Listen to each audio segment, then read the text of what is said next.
नमस्कार दोस्तों, आप सभी का बहुत बहुत स्वागत है सक्सेस प्लस एकेडमी के प्लेटफॉर्म पर। मैं हूं सुमित चौधरी और आज के इस वीडियो में हम बात करने वाले हैं एक बहुत ही इंटरेस्टिंग और चर्चित माइथोलॉजी के बारे में, जिसका नाम है नॉर्स माइथोलॉजी, या जिसे हम स्कैंडिनेवियन माइथोलॉजी के नाम से भी जानते हैं। तो इस माइथोलॉजी के बारे में आपने मार्वल यूनिवर्स की जो मूवीज़ हैं वो आपने शायद देखी होंगी। ये जो थोर कैरेक्टर है, ये जो लोकी है, ओडिन है, इन सभी का नाम आपने ज़रूर सुना होगा। लेकिन मार्वल यूनिवर्स जो आपको कहानियां बताता है वो एक अडप्टेशन है, वो कंप्लीटली सच नहीं है। जिस तरीके से माइथोलॉजी में बताया गया है वैसा का वैसा मूवी में आपको नहीं दिखाया गया है। आप ओब्वियसली जानते हैं कि थोर की मूवी हो या फिर अवेंजर्स की मूवी हो, उसमें आपको कैप्टन अमेरिका भी दिखेंगे, उसमें आपको आयरन मैन भी दिखेंगे, उसमें हल्क भी दिखेंगे, जो कि नॉर्स माइथोलॉजी का हिस्सा नहीं है। लेकिन उसके अलावा भी अगर आप देखें कैरेक्टर्स की, तो लोकी का कैरेक्टर जिस तरीके का माइथोलॉजी में दे रखा है वैसा मूवी में नहीं दे रखा है। मूवी में इसका नटखट कैरेक्टर दिखाया गया है, गहरे कैरेक्टर दिखाया गया है, कई बार इसको पॉजिटिव भी दिखाया गया है, कई बार एक्सट्रीम नेगेटिव भी दिखाया गया है। थोर को कंप्लीटली पॉजिटिव कैरेक्टर दिखाया गया है, एक हीरो प्रेजेंट किया गया है। हालांकि थोर एक हीरो है भी माइथोलॉजी में भी, लेकिन कंप्लीटली इस कहानी को हम डिटेल में समझेंगे तब आपको समझ में आएगा कि रियल कहानी क्या है नॉर्स माइथोलॉजी की। थोर कैसा कैरेक्टर है, ओडिन कैसा कैरेक्टर है, इनके रोल क्या हैं, लोकी किस तरीके का कैरेक्टर है, इन सभी चीज़ों को हम डिटेल में जानेंगे। उसके अलावा जो रैग्नारोक की जो कहानी है वो क्या है, उसको भी हम डिटेल में चर्चा करेंगे। ठीक है, तो इस वीडियो को जब आप पूरा देखेंगे तो आपको समझ में आ जाएगा कि नॉर्स माइथोलॉजी एक्चुअल में है क्या। तो नॉर्स माइथोलॉजी कहाँ फॉलो की जाती है? स्कैंडिनेवियन रीजन जो है, स्कैंडिनेवियन रीजन पहले आपको मैं मैप में दिखा देता हूं। ये जो बाल्टिक सी के नॉर्थ का जो हिस्सा है, इसमें 5 देश आते हैं। देखिए, फिनलैंड, स्वीडन, यहाँ पे नॉर्वे, डेनमार्क और आइसलैंड भी इसका हिस्सा है। तो ये 5 देश जो हैं इनको नॉर्डिक रीजन या स्कैंडिनेविया बोलते हैं, स्कैंडिनेविया बोलते हैं। तो इसीलिए इस रीजन के अंदर जो माइथोलॉजी फॉलो की जाती है उसको नॉर्डिक रीजन की वजह से नॉर्स माइथोलॉजी कहा जाता है, और स्कैंडिनेवियन की वजह से इसको स्कैंडिनेवियन माइथोलॉजी भी कहा जाता है। तो इस रीजन के जो जर्मन स्पीकिंग लोग थे वो एक मिथ को फॉलो करते हैं, एक एपिक को फॉलो करते हैं, उसको कहा जाता है नॉर्स माइथोलॉजी। हालांकि जब से क्रिश्चियनिटी आया है ओवर द ईयर, धीरे धीरे इस रीजन के ज़्यादातर लोग जो है वो क्रिश्चियन धर्म को ही फॉलो करते हैं। लेकिन आज भी बहुत सारे लोग जो हैं इस माइथोलॉजी को जरूर फॉलो करते हैं क्रिश्चियन रिलीजन के साथ में ही। तो इस रिलीजन के जो लोग हैं, जिस मिथ को, जिन एपिक्स को फॉलो करते हैं, उसी को हम कहते हैं नॉर्स माइथोलॉजी। ठीक है, तो इस माइथोलॉजी का आधार में बहुत सारे गॉड हैं, बहुत सारे जाइंट्स हैं, ड्वार्फ हैं, उसके अलावा गॉड्स की भी अलग अलग कैटेगरी हैं। और इसमें बताया गया है कि फाइनली जैसे हमारे हिंदू कल्चर में भी एक चीज़ बताई जाती है कि एक दिन कलयुग का समापन होगा और पूरी तरीके से सारे प्रलय आ जाएगी। उसी को रैग्नारोक कहा जाता है कि पूरे के पूरा एक फेट है, एक निश्चय है कि अंत में सब कुछ समाप्त हो जाएगा और एक फिर से जैसे सतयुग की स्थापना होगी कहा जाता है ना, वैसे ही दुनिया फिर से बनेगी और ये सब कुछ खत्म हो जाएगा। और क्यों होगा वो सब चीज़ें इनमें बताई रखी हैं। ठीक है, अब इसके सोर्स क्या है इंफॉर्मेशन के, हमें कहां से पता चलता है कि नॉर्स माइथोलॉजी में क्या क्या लिखा हुआ है, नॉर्स माइथोलॉजी किस तरीके के कैरेक्टर्स के बारे में बात करती है। तो इसमें 2 इंपॉर्टेंट चीजें हैं। एक है पोएटिक एडा, जिसको हम एल्डर एडा भी कहते हैं। एल्डर एडा है तो यहाँ पे आपको यंगर एडा भी दिखेगी। तो यंगर एडा बाद में आई और उससे पहले पोएटिक एडा, जिसको एल्डर एडा कहा जाता है, ये इस माइथोलॉजी का मेन आधार है, ये इसकी मेन किताब है। उसके अलावा एक वलुस्पा नाम की और भी इपिक पोएम है जो इस जो डिस्ट्रक्शन वाली बात है उसको कंप्लीटली बताती है कि रैग्नारोक क्या है। रैग्नारोक कुछ नहीं है, ये एक प्रलय है, महाप्रलय है, जिसमें सभी ग्रहों का विनाश हो जाएगा, सारी दुनिया का विनाश हो जाएगा। और नॉर्स माइथोलॉजी में टोटल 9 वर्ड की बात कर रखी है, 9 रेलम्स की बात कर रखी है, 9 ग्रह नहीं, 9 रेलम, 9 वर्ड जिसकी बात कर रखी है। तो ये सब कुछ खत्म हो जाएगा एक दिन, जब पूरा का पूरा जो गॉड और जाइंट्स के बीच में एक महाविनाशकारी युद्ध होगा, उस समय ये सब खत्म हो जाएगा। इसको हम डिटेल में धीरे धीरे पढ़ेंगे, एक एक चीज आपको क्लियर होती जाएगी कि क्या क्या होगा। ठीक है, अब इसमें 1222 के आसपास एक और किताब लिखी। ये तो पुरानी किताब है, पोएटिक एडा जो है, एल्डर एडा जिसको कहा जाता है, तो पुरानी बुक है। उसके बाद मेडाइवल पीरियड में लगभग 1222 में तो आप जानते हैं कि क्रिश्चियनिटी भी यहाँ पे अपने चरम पे था, खूब फैल चुका था इस रीजन में, पूरे यूरोप में क्रिश्चियनिटी फैल चुका था। तो उस समय एक और किताब लिखी गई, एक व्यक्ति थे जिनका नाम था स्नूरी स्टुरसन। स्नोरी स्टोरसन ने एक किताब लिखी जिसका नाम था प्रोस एडा, जिसको हम यंगर एडा के नाम से भी जानते हैं। और ये किताब लिखी गई थी आइसलैंडिक रीजन में, जो आइसलैंड वाला रीजन है, यहाँ पे आइसलैंडिक पोइट्री लिखी गई। और इसमें बताया गया है कि एक राजा थे, स्वीडन के राजा थे, जिनका नाम था गलेफाई। और गलीफाई जो हैं वो एसगार्ड जाते हैं। एसगार्ड मैं आपको बताऊंगा, एसगार्ड आपने नाम भी सुना होगा, जहाँ पे ये ओडिन, थोर वगैरह रहते हैं, इनका जो रेल्म है उसको एसगार्ड कहते हैं। वहाँ जाते हैं और वो उन देवताओं से सवाल जवाब करते हैं, जानना चाहते हैं कि फेट क्या है, किस तरीके के एडवेंचर्स के बारे में बात करते हैं, पूरी हिस्ट्री के बारे में जानने की कोशिश करते हैं। उसके बाद बताया जाता है कि क्या क्या हुआ है हिस्ट्री में और क्या क्या होने वाला है, आगे फेट क्या होने वाला है, फ्यूचर क्या है। तो ये सारी चीज़ें जो हैं ये गलीफाई पता करके आते हैं और उन्हीं को इन मिथ में लिखा गया है। ठीक है, तो ये लिखी गई थी 1222 में, जो प्रोस एडा है ये। तो ये दोनों बुक्स मिलके इस माइथोलॉजी का आधार बनाती हैं। अब बात करते हैं इनकी डाइटीज़ की। तो ओडिन है, इसके अलावा आपने थोर और लोकी का नाम तो सबने सुना ही है। लेकिन एक्चुअल में ये गॉड, ये जो रिलीजन है या फिर ये जो पूरी की पूरी माइथोलॉजी है, पॉलीथिस्टिक है। ये तो आप समझ गए, एक गॉड नहीं है। जैसे अब्राहमिक रिलीजन में एक ही गॉड की बात होती है, ठीक है। उसके अलावा काफ़ी सारे ऐसे रिलीजन हैं जिसमें सिंगल गॉड की बात होती है, लेकिन इसमें क्या है, एक गॉड की बात नहीं होती, बहुत सारे गॉड हैं। अगर प्रॉपर नंबर की बात करें तो माना जाता है लगभग 66 जो है इंडिविजुअल गॉड्स हैं, उनकी यहाँ पे मान्यता प्राप्त है इन लोगों को। अब बात आते हैं, गॉड्स ही नहीं हैं, जाइंट्स भी हैं। और गॉड्स सिर्फ एक कैटेगरी के नहीं हैं। जैसे ग्रीक माइथोलॉजी में दो तरीके के गॉड्स हैं, एक ओल्डर गॉड हैं और एक न्यू गॉड्स हैं। उसी तरीके से इसमें भी एक हैं एसीर गॉड, एक हैं वनीर गॉड। उसके अलावा जाइंट अलग हैं, ट्रोल्स अलग हैं, एल्स हैं, ड्वार्फ्स हैं और हीरोइक ह्यूमन वॉरियर्स भी हैं। तो इन सभी को ही यहाँ पे एक तरीके से इस माइथोलॉजी का हिस्सा माना गया है। इसमें मेन है असीर और वनीर और जाइंट, इन तीनों के बारे में हमें ज़्यादा डिटेल में जानना है। अब बात करते हैं असीर की। असीर कौन है, वनीर कौन है और इनकी वो कौन है, फैमिली ट्री कैसी है, उन सभी को जब हम कैरेक्टर्स को समझ लेंगे तो इनकी कहानी भी हमें समझ में आ जाएगी। असीर जो हैं इनको माना जाता है ये गॉड ऑफ वॉर और गॉड ऑफ स्काई हैं। और इनका जो लीडर है, जो सबसे ज़्यादा जिसको माना जाता है, वो है ओडिन। ओडिन जो हैं वो चीफ हैं इन सभी के। इनको माना जाता है ये गॉड ऑफ बैटल हैं, गॉड ऑफ विजडम हैं, गॉड ऑफ पोइट्री हैं। और ये जो विकिंग्स वाले लोग हैं, विकिंग्स यानी ये स्केडेवियन वाले लोग जो हैं, इनको अपना चीफ डाइटी मानते हैं, इनको रूलर मानते हैं। साथ ही साथ ये मानते हैं कि ये ह्यूमन बीइंग के क्रिएटर भी हैं, इन्होंने ही क्रिएट किया है पूरे पूरे ह्यूमन बीइंग्स को। ठीक, उसके बाद दूसरे नंबर पे आते हैं थोर, जो कि बहुत ही पावरफुल योद्धा माने जाते हैं, जिनको गॉड ऑफ थंडर माना जाता है, तूफान का देवता माना जाता है। ठीक, इनको सेकंड नंबर पे माना जाता है और ये एसगार्ड रेल्म में रहते हैं। देखिए धीरे धीरे चीज़ें समझ में आएंगी, एक एक करके, छोड़िएगा मत वीडियो, लास्ट तक देखिएगा, समझ में आ जाएंगी। दूसरे नंबर पे आते हैं वनीर।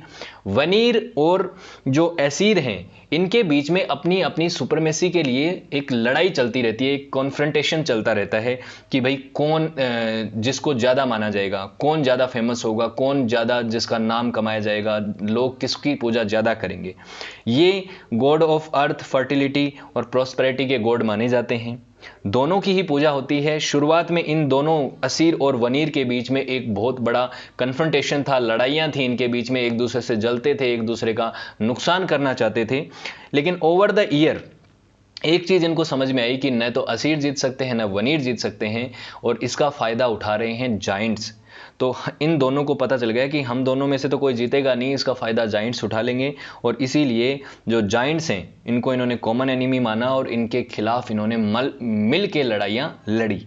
ठीक है, और ये वनीर जो हैं ये वेलेहेम रेल्म में रहते हैं। 9 रेल्म है ना, उसमें से एसगार्ड का बता दिया, उसके अलावा वेनेहाइम का बोल दिया, और मिडगार्ड जिसको अर्थ बोलते हैं हम, उसको मिडगार्ड कहा है इन्होंने। मिडगार्ड में ह्यूमन बींग्स रहते हैं। ठीक, अब इन तीनों की बात कर लेते हैं कि असीर कौन कौन से देवता हैं, वनीर कौन कौन से हैं और जाइंट्स में कौन कौन है। ठीक है, अब यहाँ पे आपको सब समझ में आएगा, ओडिन कहाँ है, थोर कहाँ है, लोकी कहाँ है।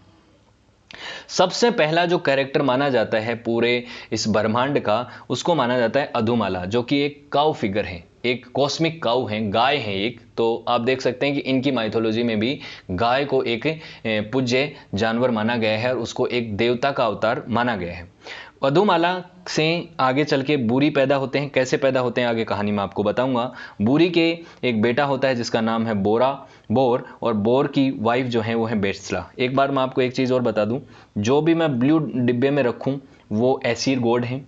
उसके अलावा ब्लू में अगर मैं ऐसे रखूं, आपका सर्कल जैसा रखूं, तो वो इक्लिप्स अगर रखूं तो वो गॉडेस हैं। उसके अलावा ग्रीन में अगर डिब्बा रखूं तो वो वनीर गॉड हैं, और ये इक्लिप्स रखूं तो वो आपका वनीर गॉडेस हैं। जाइंट का भी सेम है, रेड में रखूं तो जाइंट्स हैं। ठीक है, अब देखिए यहाँ पे अधुमाला, ये सारे एसीर गॉड्स की बात हो रही है।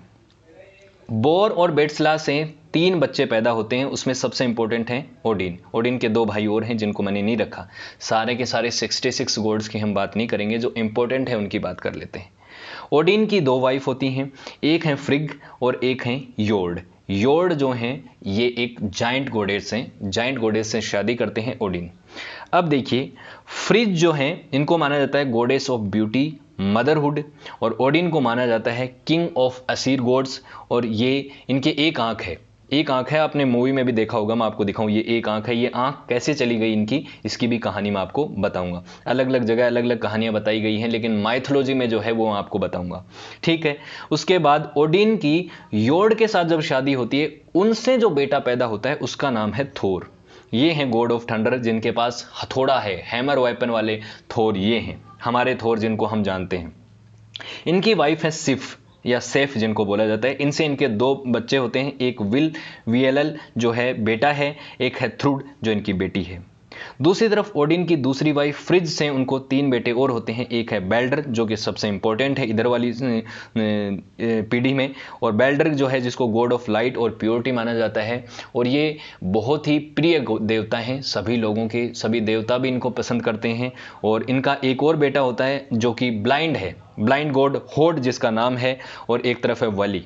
ठीक है, वली एक इनका तीसरा बेटा है। अब देखिए बेल्डर इतना इंपॉर्टेंट क्यों है। बेल्डर को सब पसंद करते हैं, लेकिन बेल्डर को धोखे से धोखा देके और जो लोकी है वो मरवा देता है होड के कहने पे, होड के थ्रू। तो वहां से ये जो रैग्नारोक की कहानी है वो शुरू होगी, मैं आपको आगे बताऊंगा ये बात। अब बात कर देते हैं यमीर की। अभी मैं आपको कैरेक्टर्स बता रहा हूं, फिर इनकी कहानी में इन कैरेक्टर्स का क्या रोल है उस भूमिका को भी हम समझेंगे। यमीर जो है वो सबसे पहले जाइंट माने जाते हैं, और यमीर बहुत पहले से थे, जब कुछ भी नहीं था तब से थे यमीर। और यमीर के बाद इनके 3 बच्चे हुए। एक है सुर्ट जिनको सुरटूर भी कहा जाता है, ये गार्जियन ऑफ फायर रेल्म है, और इनकी बहुत बड़ी भूमिका रहेगी रैग्नारोक में। अगर आपने मूवी देखी है तो उसमें फाइनली जो सुटूर है जो पूरे एसगार्ड को तबाह कर रहा होता है वो है ये सुर्ट। ठीक है, उसके बाद है उटगार्ड लोकी जो हैं ये उटगार्ड के रूलर हैं। ये वो लोकी नहीं है जिसको आप मूवी में देखते हैं। जिस लोकी की मैं बात कर रहा हूं, शुरू में सींग वाला जो लोकी मैंने दिखाया था वो लोकी अलग है। ठीक है, उसके बाद तीसरा बेटा जो है यमीर का वो है फरबुटी, और फरबुटी की वाइफ होती हैं लफे और फॉरबुटी से जो बेटा जन्म लेता है उसका नाम है लोकी, और ये है ट्रिक्स्टर गॉड यानी कि ये छलावा बहुत करता है, धोखा देता है अपनों को ही, और बार बार सत्ता की प्राप्ति के लिए ये लोगों के साथ, अपने ही लोगों के साथ धोखा देता है। ओडिन को भी धोखा देता है, थोर को भी धोखा देता है। एंग्रा बोडा जो है वो इसकी वाइफ है। इनके भी बच्चे होते हैं। अब उन बच्चों की तो मैं आपको बताऊंगा एक बात, लेकिन एक चीज़ और बताइए, ये आपने देखा होगा मूवी में भी कि भाई थोर भी इनके बच्चे हैं ओडिन के, और ये भी इसका बेटा है, लेकिन ये बेटा रियल नहीं है। जो ओडिन का रियल बेटा है वो तो थोर है, लोकी इसका रियल बेटा नहीं है। इसके पीछे की कहानी ये है कि लोकी की जो माँ है लोफे के साथ एक बैटल होता है ओडिन का, इनके साथ बैटल होता है ओडिन का, और ओडिन जो है वो लोफे को हरा देते हैं। कुछ जगह लिखा हुआ है कि लोफे को पूरी तरह से मार ही देते हैं। उसके बाद इनका बच्चा है जो है लोकी, ये छोटा बच्चा होता है, तो इसको ये अपने साथ ले आते हैं और इसको एक तरह से गोद ले लेते हैं। तो लोकी जो है वो अब ओडिन का बेटा बन गया है, लेकिन ये रियल बेटा नहीं है, ये एक तरीके से गोद लिया हुआ बच्चा है, अनाथ हो गया था इसलिए इसको ले लिया। अब क्या है कि ओडिन तो लोकी को पसंद करते हैं, हमेशा स्नेह से ही रखते हैं, लेकिन लोकी ये डिजर्व नहीं करता है कभी भी। लोकी हमेशा ओडिन को धोखा ही देता है। इवन लोकी जो है ओडिन के बेटे बेल्डर की हत्या करवाने में होड को उकसाता क्या है, धोखा देता है, एक तरीके से ट्रिक करता है कि यहाँ पे बेल्डर की डेथ हो जाए। तो इस तरीके का व्यक्ति होता है लोकी, जो कि हमेशा छलावा करता है, कपटी होता है एक तरीके से, है ना। मूवी में आप देखेंगे तो लोकी आपको एक इंटरेस्टिंग कैरेक्टर दिखेगा, हमेशा ही लोकी को इस तरीके से मूवी में रिप्रेजेंट किया है कि वो आपको फन दिखे थोड़ा सा। थोर में भी उतना फन नहीं दिखेगा जितना लोकी में दिखेगा, क्योंकि वो नटखट दिखाया गया है। तीसरी बात करते हैं वनीर्स की। जो वनीर गॉड्स हैं, इसमें अब 4 की बात कर लो। एक है जोर्ड, एक है स्कीडी, इनकी वाइफ हैं, उनसे उनके 2 बच्चे हुए, एक है फ्रेया और एक है फ्रे। अब मैंने आपको शुरू में बताया था कि वनीर और अहीर में, एसीर के अंदर एक फाइट है कि कौन ज़्यादा सुप्रीम रहेगा, दोनों में किसको लोग ज़्यादा पूजेंगे।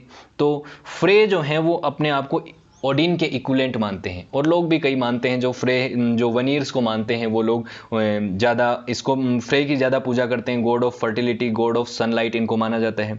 फ्रे के साथ जो गॉड ऑफ लव और ब्यूटी हैं फ्रेया, ये जो हैं इनको फ्रिज के बराबर माना जाता है। फ्रिज जो हैं, जो ओडिन की वाइफ हैं, उनके बराबर का दर्जा फ्रेया को मिलता है, ठीक है। फ्राइडे जो शब्द है वो यहीं से बना है, फ्रे और फ्रेहा जो और ओडिन से बना है वेनेसडे, थोर से बना है थर्सडे। तो 4 जो सप्ताह के दिन है ना, वो इसी माइथोलॉजी से बने हैं, ध्यान रखिएगा ये बात, ठीक है।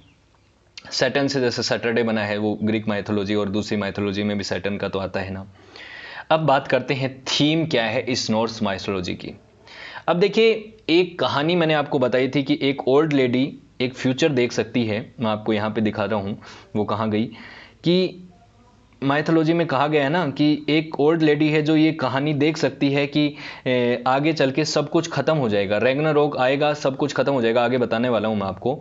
उस कहानी के थ्रू ये बताया गया है कि सब कुछ खत्म तो हो जाएगा, ये तो आपका फेट है, ये तो होना ही है, लेकिन उसके बावजूद भी अगर आप उस हार्श फेट के खिलाफ अगर बहादुरी से लड़ते हैं, तो आप मानेंगे कि आप कितने बहादुर हैं और कितने अच्छाई के लिए लड़ने वाले व्यक्ति हैं, कि इस दुनिया का समापन हो जाएगा, ये बात जानते हैं। लेकिन क्या आप वो सीधा सीधा हो जाने देंगे, क्या हाथ पे हाथ रख के बैठ जाएंगे? नहीं। तो जो देवता हैं, उनकी भी एक लिमिट है, वो इस फेट को बदल नहीं सकते। ईश्वर होने के बावजूद भी वो इस डिस्ट्रक्शन को रोक नहीं सकते। एक दिन ये डिस्ट्रक्शन तो होना ही होना है, लेकिन उसके बावजूद भी जो देवता और जो भले लोग इस फेट के खिलाफ लड़ते हैं, अच्छाई के लिए बुराई के खिलाफ लड़ते हैं, उनको करोजियस माना जाएगा, उनको बहादुर माना जाएगा, उनका ओनर होगा, और सब लोग उनकी बाद में पूजा भी करेंगे, उनको रिगार्ड भी करेंगे कि हमारे लिए कौन लड़ा, हमारे लिए थोर लड़ा, हमारे लिए ओडिन लड़े। तो इन लोगों की एक तरीके से रेस्पेक्ट रहेगी। तो ये इसकी थीम है, सेंट्रल आइडिया है नॉर्स माइथोलॉजी का। अब बात करते हैं क्रिएशन मिथ की, कि इस पूरे ब्रह्मांड का क्रिएशन हुआ कैसे। तो ये कहानी अब सोचिए, सुनिए। जो मैंने आपको अधुमाला की बताई थी ना कि एक कॉस्मिक काऊ है, वहां से शुरू होती है। ऐसा माना जाता है नॉर्स माइथोलॉजी में कि जब दुनिया में एक भी ह्यूमन बीइंग नहीं था, कुछ भी नहीं था, तो एक स्पेस हुआ करता था, एम्प्टी स्पेस जिसको बोलते हैं गिनुगपम। गिनुगपम जो है वो एक इस तरीके का स्पेस था जिसमें एक तरफ थी फायर रेल्म और दूसरी तरफ थी सिर्फ और सिर्फ आइस। सिर्फ 2 ही थी। नॉर्थ में माना जाता है आइस थी, साउथ में माना जाता है वहां पे फायर रेल्म था, ठीक है। जो सुटूर है वो साउथ में थे, ठीक। उसके बाद एक जाइंट पैदा होते हैं जिनका नाम है यमीर, जो कि एक पूरी तरीके से जाइंट हैं, बहुत बड़े। और ये दिख रहे हैं आपको, यमीर जो हैं ये बहुत बड़े जाइंट होते हैं।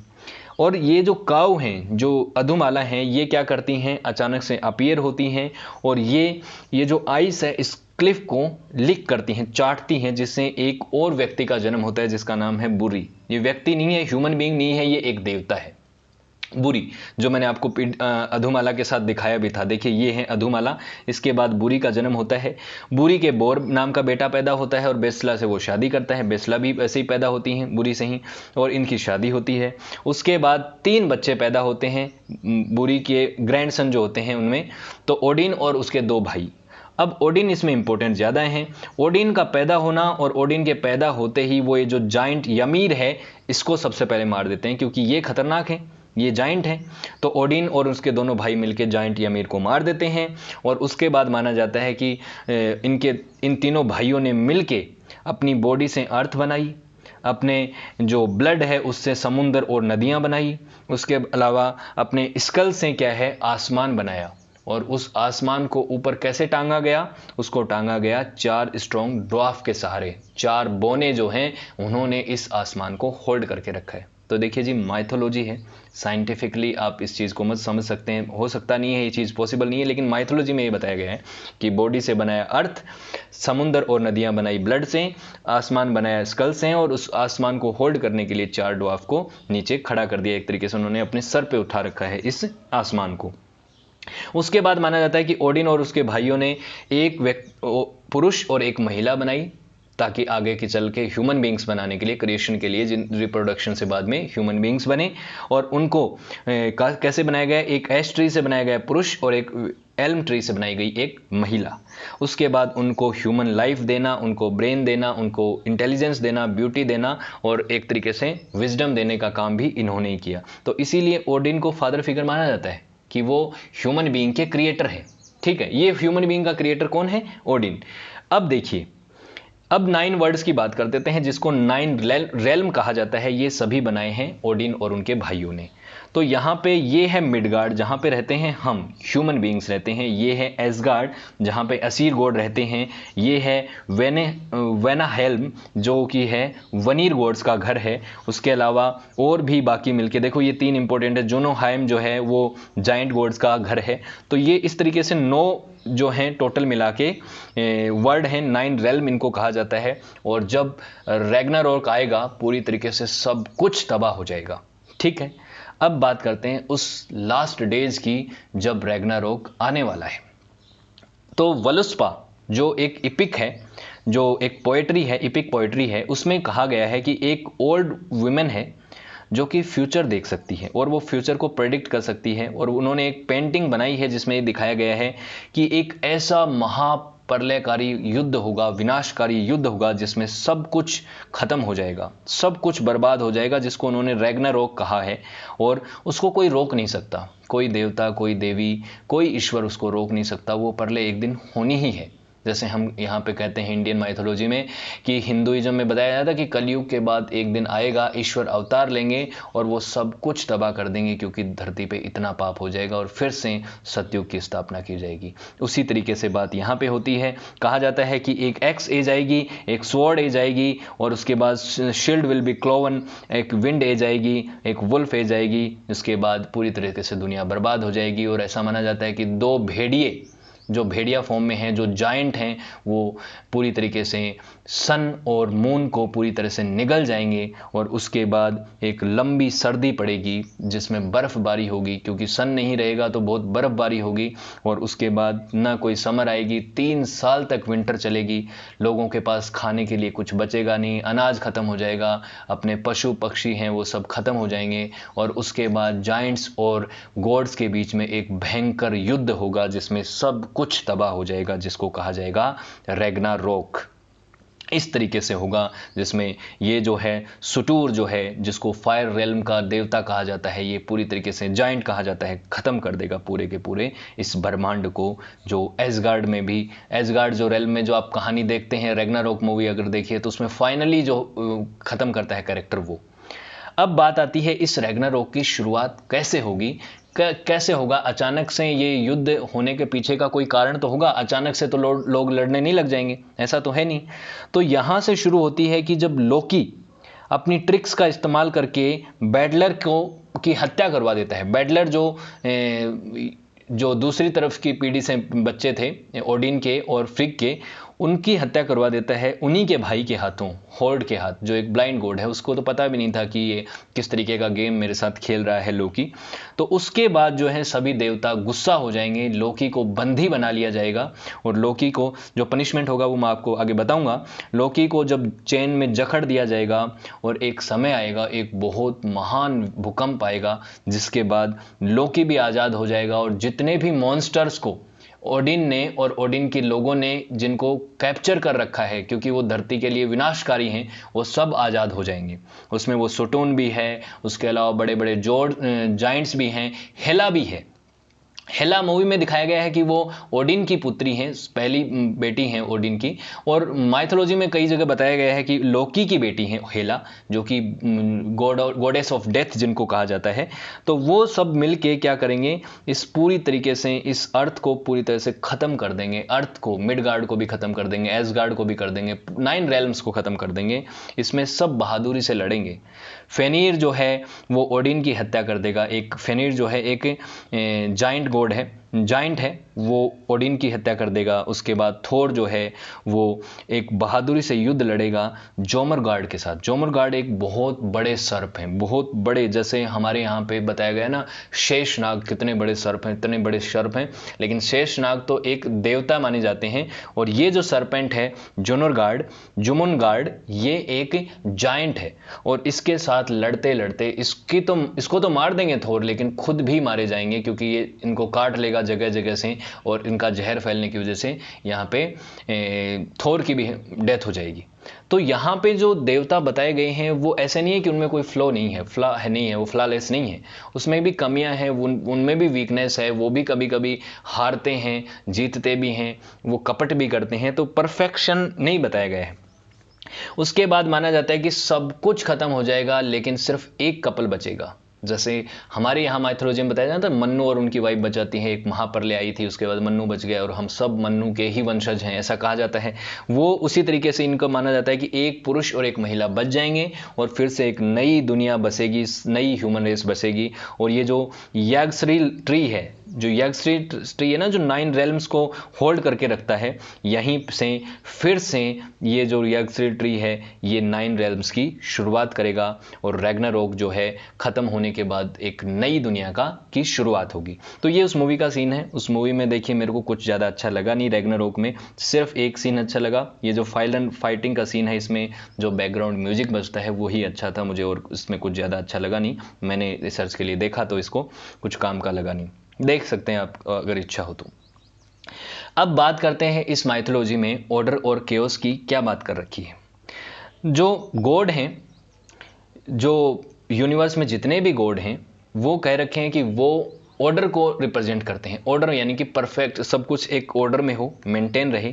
लेकिन जाइंट जो है बार बार केओस को लाने की कोशिश करते हैं। केओस मतलब ऑर्डर को डिस्टर्बेंस करना चाहते हैं। इसके वजह से बार बार उनके बीच में फाइट होती रहती है। एग्जिस्टेंस जो था ना, इस क्रिएशन के एग्जिस्टेंस से पहले से ही ये युद्ध चलते रहते हैं, लेकिन बाद में भी ये चलते रहे हैं। और फाइनली जो है एक बार के लिए केओस की जीत ही तो है। रैग्नारोक क्या है? जाइंट्स की जीत है, क्योंकि उन्होंने पूरी तरीके से सब कुछ खत्म कर दिया है, फतेह आ गई है, एक तरीके से प्रलय आ गई है, सॉरी।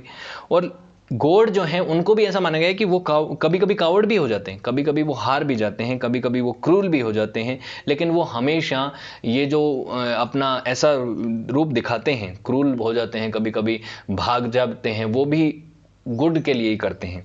वो हमेशा इविल के खिलाफ लड़ाई लड़ने के लिए ही, उनको धोखा भी देते हैं, कई बार छल भी करते हैं। जैसे भगवान श्री कृष्ण, उनको कहा जाता है ना कि उन्होंने कभी कभी छल भी किए। महाभारत के युद्ध में उन्होंने युद्ध के नियम भी तोड़वाए, क्यों? कि धर्म की जीत हो, इसलिए। तो इसीलिए धर्म की जीत के लिए ये लोग भी क्या करते हैं, कई बार रूल को भी तोड़ते हैं, लेकिन इनका मकसद क्या होता है? एक अच्छाई की जीत। अब 2 छोटी छोटी बातें और बता देता हूं मैं, कि जो ओडिन, जो गॉड बताया गया जिसने अपनी आंख खो दी, वो क्यों खो दी? एक आंख कहां गई ओडिन की? इसके पीछे 2 कहानियां हैं। एक मार्वल यूनिवर्स जो आपको बताता है, और एक जो माइथोलॉजी में आपको कहीं जगह मिलता है। ऐसा माना जाता है कि ओडिन के एक अंकल थे जिनका नाम था मिमिर। मिमिर जो है वो बहुत ही इंटेलिजेंट और वाइज गॉड माने जाते हैं, और उनके पास एक कुआं था जिसको बोलते हैं वेल ऑफ ओर्ड। वेल ऑफ ओर्ड से वो विजडम को एक तरीके से ड्रिंक करते थे। देखिए मैं आपको मैप दिखाऊं, ये एक कुआं है वेल ऑफ ओर्ड, इसमें से ये पानी पी सकते हैं, विजडम को ड्रिंक कर सकते हैं, और कोई नहीं कर सकता। तो फिर ओडिन कहते हैं कि क्या मैं भी यहाँ से कुछ विजडम ले सकता हूँ, यहाँ का पानी पी सकता हूँ थोड़ा? तो मिमिर कहते हैं कि बिल्कुल पी सकते हो, लेकिन उसके लिए तुमको एक प्राइस पे करनी पड़ेगी, एक कीमत अदा करनी पड़ेगी। तो ओडिन कहते हैं कि किस तरीके की कीमत? तो मिमिर कहते हैं कि आपको अपनी जो राइट आई है, जो दाहिनी आंख है उसको खुद के हाथ से निकाल के इसमें डालना पड़ेगा, तब जाके आप इसमें से पानी पी सकते हैं। ओडिन एक बार के लिए हेजिटेट हुए, लेकिन उनको विजडम चाहिए थी, उनको पूरी तरीके से इंटेलिजेंट बनना था, पावरफुल बनना था, इसीलिए उन्होंने अपनी एक आंख जो है वो निकाली और यहाँ से उस पानी से उन्होंने पानी पिया। और उसके बाद ओडिन माने जाते हैं कि वो अनइमेजिनेबल लेवल तक विजडम वाइज हो गए। उसके बाद मार्वल यूनिवर्स में जो कहानी है वो ये कहा जाती है, जो लोफे की कहानी मैंने बताई थी कि लोफे के साथ जो युद्ध होता है ओडिन का, तो उसके बाद ओडिन जो लेके आते हैं लोकी को अपने घर पे, तो उस युद्ध के दौरान ऐसा माना जाता है कि ओडिन जीत तो गए, लेकिन उस युद्ध के दौरान ही ओडिन ने अपनी एक आंख गंवा दी। तो ये दोनों अलग अलग कहानियां हैं, लेकिन ओडिन की एक आंख है ये माना जाता है। अब वो बेल्डर की कहानी, मैंने क्या कहा था कि बेल्डर को किस तरह से मरवाया था लोकी ने, उनका ही जो भाई था उसके थ्रू उन्होंने कहा कि हर्लिंग मिजल स्टो से ही मारे जा सकते थे ओनली बेल्डर, जिसके थ्रू उनको मारा गया और धोखा देके मारा गया। हालांकि उसके बाद सभी देवता इतने ज़्यादा नाराज़ हो गए, इतना गुस्सा हो गए कि उसके बाद ओडिन ने यहाँ पे लोकी को बंदी बनाया, पकड़ा, और पकड़ने के बाद इस तरीके का हार्श पनिशमेंट दिया। देखिए इस तरीके से लोकी को बांध दिया गया, इसके ऊपर एक सरपेंट को बांध दिया गया कि लोकी यहाँ से निकल ना सके, उसके बच्चों को भी यहाँ पे बांधा गया क्योंकि वो भी एक तरीके से धूर्त थे, राक्षस थे। और उसके बाद माना जाता है कि ये सर्प जो है कंटिन्यूसली लोकी के मुंह पे यहाँ पे जहर डालता रहता था और ये जहर उनकी वाइफ को बार बार निकालना पड़ता था। इसके जो बच्चे थे लोकी के, वली और नारी, इनको भी यहाँ पे लाया गया और ये भेड़िया शेप में थे, तो नारी को तो वली ने मार ही दिया, ठीक है। और इस तरीके से एक स्कंडी नाम का स्कंडी जो देवी हैं, उन्होंने एक सरपेंट को इनके ऊपर रखा कि लोकी भाग ना जाएं, कि उसे चले ना जाएं। लोकी फाइनली जब रैग्नारोक का टाइम आता है उस समय पे ही आज़ाद हो पाता है, जब इसकी चैन जो है वो टूट जाती हैं एक बहुत बड़े भूकंप के दौरान, जब बाकी जो मॉन्स्टर हैं वो भी यहाँ से निकल भागने में सक्षम होते हैं। तो ये पूरी कहानी है, पूरी की पूरी चीज़ें जो समझ में आई होंगी होपफुली आपको कि नॉर्स माइथोलॉजी कैसी है।